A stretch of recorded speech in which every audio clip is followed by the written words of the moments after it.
అందరికీ నమస్కారం. First of all Sumanth గారు, మీకు తెలీదేమో, గోదావరి ఆడియో రిలీజ్కి వచ్చి నన్ను వెనక్కి పంపించేసిన వాళ్ళలో శేఖర్ గారి టీం. ఆ తర్వాత నా ఫస్ట్ ఫిల్మ్ శేఖర్ గారితో చేయటం, ఇన్ని సంవత్సరాల తర్వాత మీతో చేయటం రియలీ వెరీ హ్యాపీ అండి. రంగమార్తాండ సినిమా దగ్గర నుంచి నాకు మధు గారి పరిచయం. ఆ సినిమాలో చేయాల్సింది ఫర్ సమ్ రీజన్స్ కుదరలేదు, బట్ మళ్ళీ గుర్తుపెట్టుకుని పిలిచారు. చాలా థ్యాంక్స్ అండి మధు గారు.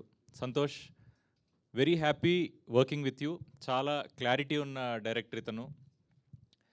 అందరికీ సినిమా రిలీజ్ అయ్యేటప్పుడు ఈ సినిమా బాగుంటే బాగుంటుంది, ఆడియన్స్ ఆదరిస్తే బాగుంటుంది అన్న ఫీలింగ్ ఉంటుంది. ఆబ్వియస్గా ఈ సినిమాకి మాకు కూడా అది ఉంది. దాంతోపాటు ఒక చిన్న ఎడిషన్ ఏంటంటే, ఈ సినిమా ఆల్రెడీ చాలా మంచి సినిమా, మా అందరికీ తెలుసు, ఇది ఆడియన్స్ కూడా యాక్సెప్ట్ చేస్తే పెద్ద సక్సెస్ అవుతుంది. సో ఆ పాజిటివిటీతో ఉన్నాం. ఐఎమ్ ప్రెటీ ష్యూర్ ఈ సినిమాలో పనిచేసిన అందరికీ కూడా ఇదే ఫీలింగ్ ఉంది. ఇది September 11th ఆడియన్స్కి కూడా తెలుస్తుంది. I wish this film A grand success. Thank you so much.